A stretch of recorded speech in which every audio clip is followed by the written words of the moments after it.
Yun, testingan. Sa mga araw, testingan, no? Dagdag idea lang po, mga kagimat, no? Para sa mga testingan po dito sa mga araw, para isang dagdag kaalaman, para po sa iba po. Ito po ay nagbe-base po. Nagbe-base po itong aral na to. Ito po ay nag-base po sa aking experience po sa iba't ibang testingan po, no? Yan. Pag-umpisan din natin, simulan din natin, no? Ito po Santo Cristo po.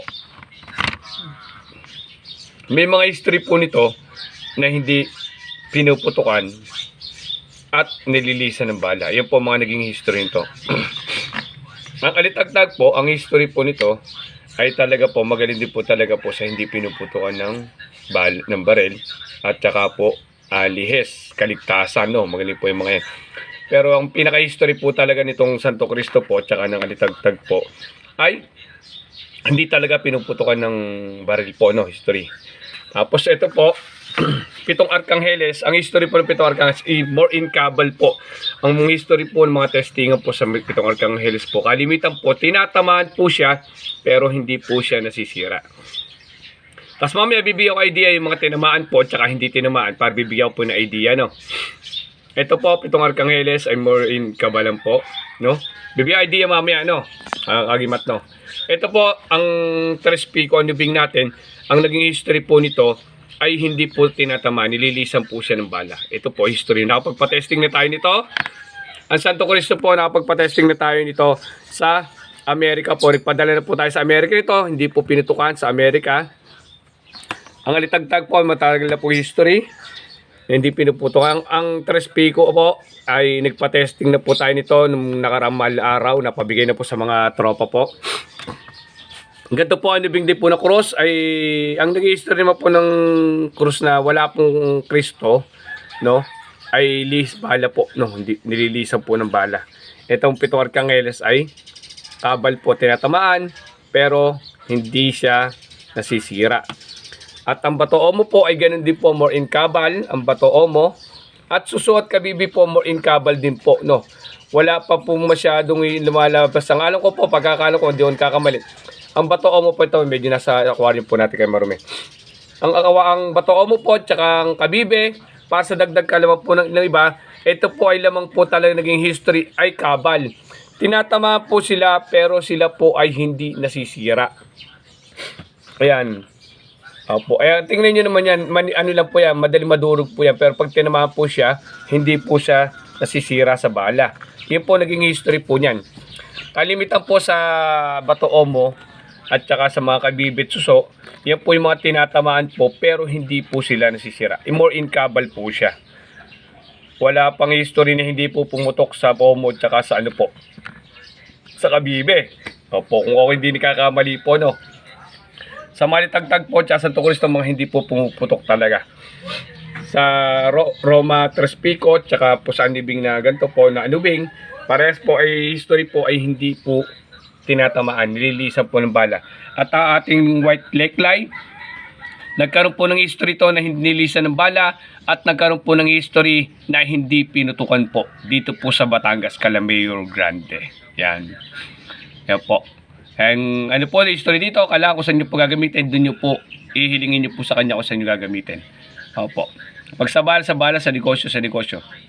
Kaya bibigyan ko naman idea, Agimat, sa pagtetesting po dito sa ating mga Agimat. No, Agimat, ito po, no? Pero iba sa iba kasi, ang kagaya nito, nagkaroon tayo ng history nito nakaraan na feedback sa atin. Tinamaan, hindi nasira, may mga feedback doon na dapat daw hindi pinutukan.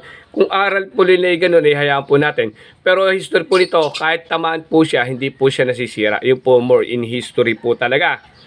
Wala po tong history na hindi pinuputukan. Opo, wala pa siyang history, ang alam ko. Wala pang history to na hindi pinutukan. Tinatamaan po lagi sila, pero hindi po nasisira. More in Cabal po siya, no? Hindi po lahat sa testingan na hindi pumuputok, hindi po yon. Opo. Ito po, ang history po nito ay nilisan po ng bala, hindi po talaga tinatamaan. Nagpa-testing na po tayo nito, nagpa-testing na tayo nito. Yan po, marami na po tayong testing. Ang pitong Arkangheles naman po, ay hindi po napagpa-testing ng medal.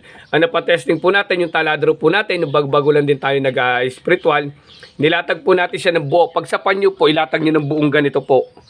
Para malaman nyo talaga kung tatamaan nyo. Kasi ganun kalaki po, madalang po hindi tamaan. At saka po sa history po ng mga testingan ng mga lihis, bibigyan ko lang po na idea mga kagimat. Mas magaling po hindi pumuputok pag testingan. Ang lihis bala po kasi kalimitan, pagka po hindi marunong yung pumuputok at wala po sa site yung ating barel, kalimitan pag tumama po dito sa gilid dito, kasi nga po wala sa site, hindi siya masasentro dito. Pag tumama dito, gagalaw po yung medal. Akala po natin, alis bala, no? O tinamaan, hindi ano. Pero tingnan po natin, minsan po dito lang sa gilid, gumalaw lang po sila. Gawa ng impact. No, yun po, hindi po, pagka po ang list nyo po ay dito lang sa mga gilid po, at hindi po calibrated ang baril niyo po, huwag niyo pong sasabihing lihis bala po. Kasi po kalimitan po ay nasa naputok lang po at saka nasa baril po. Pagka wala po talaga sa site, kalimitan po ang lihis bala dito lang po talaga. Kailangan po talaga ang lihis bala. Kahit papano, kung sa akin lang po, at least isang dangkal man lang ang layo mula rito, isang dangkal man lang ang layo. Yan. Yan ang hindi natamaan. Pag malapitan po ang putok, pero kung yan po ay tatamaan po yung gamit nyo, dito lang po sa gilid dito, at hindi po calibrated ang baril nyo po, ay hindi po natin masasabing lihis bala po yan. Pag dito lang po, hindi po lihis bala talaga. Nasa naputok din po at saka po sa baril na ginagamit po. Isang dagdag idea po. Sa panyo naman po, maganda po, ilatag nyo po ng buo, hindi po yung nakalupin na ganang kaliit lang po. Ilatag nyo po ng buo para makita nyo po talaga yung ginawa ko po dati na nilatag ko ng buo. Tinamaan pero wala pong sira. Yung pong mga ganun pong mas maganda po. Ito po ay based sa aking mga experience po na binabahagi ko lang po sa inyo, no? Omo, kabal, Trespico at saka nubing, lihis, pitong arkangeles sa panyo ko, kabal, tapos Santo Cristo, hindi pinuputungan at saka litagtag, tsaka po white leklay. Yan. Sa idea, maraming salamat at God bless po sa inyo lahat.